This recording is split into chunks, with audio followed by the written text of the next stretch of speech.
Heute ist Tag Nummer 3, wo ich versuche, dieses Video aufzunehmen. Und es fällt mir alles andere als leicht. Es wird heute wahrscheinlich das privateste Video, was ich je ins Internet gestellt habe. An der Stelle vielleicht eine kleine Trigger-Warning vorweg. Es wird um das Thema Pflege und um das Thema Sterbebegleitung gehen. Es sind beides Themen, die mich die letzten Monate tagtäglich beschäftigt haben und die unter anderem auch der Grund dafür waren, dass ich einfach ein komplettes halbes Jahr verschwunden war. Ich bin letztes Jahr relativ unvermindert anfangs in die Teilpflege für meine Mutter gerutscht, nachdem sie sehr schwer an Speiseröhrenkrebs erkrankt ist. Anfänglich geht man da als Angehöriger oder auch als Pflegeperson und bevollmächtigte Person noch relativ souverän mit um, zumindest in meinem Fall. Und großkotzig, wie man dann manchmal ist und ich in dem Moment auch war, macht man sich To-Do-Listen, man sagt, zack, zack, zack, zack, ich arbeite das alles ab. Ne, man will funktionieren. Das habe ich monatelang gemacht, funktioniert, von einem Arzt zum nächsten, von einer Diagnose zur nächsten oder wie man vielleicht auch so schön sagt, vom Regen in die Traufe. Ich kann heute sagen, Krebs ist und bleibt eine sehr tückische Krankheit, denn bei meiner Mutter war es auch so, wie es bei vielen Krebspatienten leider der Fall ist. Es kommt die Kurve nach oben und man denkt, Mensch, wir haben das gewuppt, das hat alles was gebracht. Chemotherapie, Bestrahlung. Letztes Jahr, kurz vor meinem Geburtstag, wurde es auf einmal wieder deutlich schlimmer. Und nachdem ich dann nochmal einen großen Check-up durchlaufen habe mit meiner Mutter im Krankenhaus, stellte sich dann auch relativ schnell heraus, der Krebs hat gestreut. Und ja, das ist so das, was niemand hören möchte. Und wenn du diese Worte hörst, dann ist die erste Frage, die du dir als Angehöriger oder wahrscheinlich auch als Betroffener stellst, wie viel Zeit habe ich noch? Und in unserem Fall waren das 8 bis 12 Wochen. Und dann fängst du auf einmal an zu rattern und du nimmst das Konstrukt Zeit auf einmal komplett anders wahr. Denn am Anfang denkst du immer, wir haben ja noch Zeit, wir haben ja noch Zeit, wir haben noch Zeit. Und es ist in deinem Kopf so weit weg noch. Es ist ganz weit weg, du schiebst es von dir weg. Und dann auf einmal ist dieser Moment da. Und er gehört zum Leben dazu. Wir alle sterben irgendwann. Es war eine super schwierige Zeit, weil man jemandem ja auch sprichwörtlich beim Zerfallen zuguckt. Und alleine das zu können, ich habe mir vorgenommen, nicht zu heulen. Ich kriege das irgendwie hin heute. Trotz dessen, dass ich meine Tage habe. Und ist das echt erschwert. Was ich sagen wollte ist, es erfordert unglaublich viel Kraft und Willensstärke.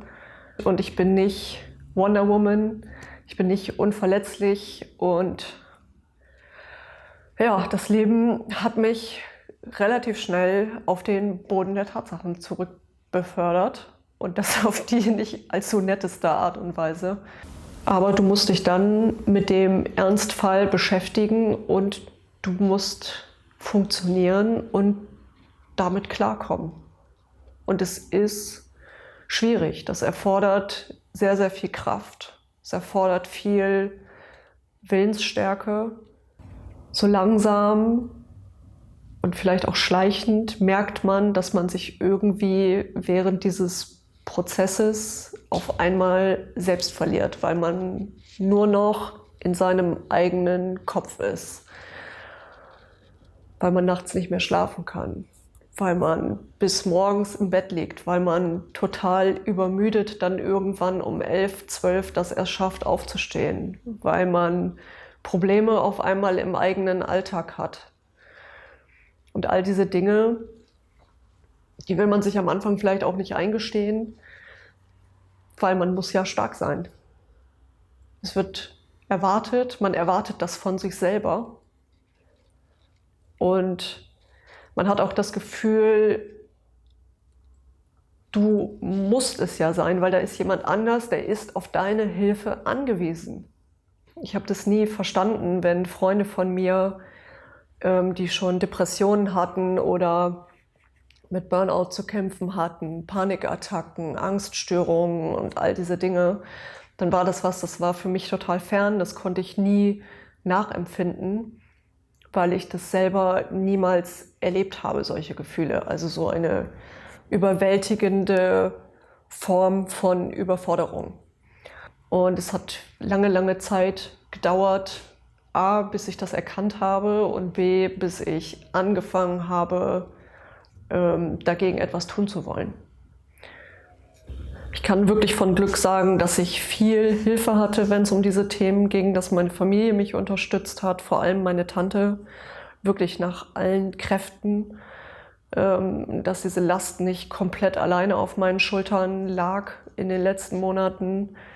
Wenn ihr jemals in diese Situation oder eine ähnliche kommen solltet, kann ich euch nur wärmstens empfehlen, vergrabt euch nicht alleine zu Hause, so wie ich es am Anfang gemacht habe. Redet mit Leuten drüber, sucht euch jemanden, der euch zuhört, der euch helfen kann, der euch entlastet. Denn sonst werdet ihr, genau wie ich, wahrscheinlich irgendwann diesen Punkt haben, wenn ihr noch so mental stark und stabil seid. Es wird der Punkt kommen, wo es euch den Boden unter den Füßen einfach wegreißt. Und ihr werdet es nicht kommen sehen. Irgendwann steht ihr mit beiden Beinen in diesem Loch. Und da sich selber wieder rauszumanövrieren, kostet unglaublich viel Kraft. Und eigentlich solltet ihr eure Kraft ja nicht darin investieren, sondern eben der anderen Person auch helfen zu können. Es hilft weder euch noch demjenigen, dem ihr eigentlich helfen wollt, wenn ihr eure Kraft durch sowas verliert. Meine Mutter ist glücklicherweise sehr friedlich verstorben, in ihrem eigenen Zuhause, so wie sie es sich auch gewünscht hatte. Es ging relativ schnell, relativ schmerzlos. Etwas, für das ich heute auf jeden Fall sehr dankbar sein kann, weil ich weiß, dass das nicht jedem vergönnt ist. Es war für mich eine Erleichterung, für sie am Ende sicherlich auch. Und es klingt immer ein bisschen makaber und irgendwie auch komisch, diese Worte auszusprechen, weil niemand wünscht sich ja den Tod eines nahen Angehörigen. Auf der anderen Seite kann es aber auch ein Abschluss sein und den habe ich damit die letzten Wochen auf jeden Fall gefunden. Und jetzt sitze ich halt hier und versuche, meinen Weg zurück in mein Leben zu finden. Denn gerade in den letzten Monaten ist genau das ganz, ganz stark auf der Strecke geblieben. Ich hoffe sehr, dass das Thema Cosplay bald dann auch wieder in den Fokus rückt. Ich habe auf jeden Fall mit meinen Freunden jetzt schon die komplette Con-Season für dieses Jahr geplant. Ich habe ein paar sehr schöne neue Kostümpläne mir überlegt. Ich freue mich auf den Tag, an dem ich wieder vor meiner Nähmaschine sitze, wo ich wieder kreativ sein kann, mich austoben kann, wo ich meine Leidenschaft irgendwie wiederfinde und auch den Spaß an meinem Hobby, den Spaß an meinem Leben, der die letzten Monate ja nun mal leider doch etwas sehr, sehr kurz kam. Und dieses Video ist jetzt vielleicht ein erster Schritt in diese Richtung. Ich würde mich natürlich freuen, wenn ihr mich dabei weiter begleitet, selbst wenn es jetzt nicht 100% immer nur um Cosplay gehen wird, denn ich denke, dafür habe ich aktuell, so ehrlich muss ich zu mir sein, einfach auch gar nicht die Zeit, weil einfach noch viele, viele andere private Dinge gerade sehr, sehr wichtig sind und meine Aufmerksamkeit irgendwie fordern. Von daher weiß ich noch gar nicht, inwieweit sich mein Content hier vielleicht verändern wird oder auch muss. Und freue mich natürlich, wenn ihr mich dabei weiter begleiten wollt, wie auch immer dieser Content am Ende aussehen mag.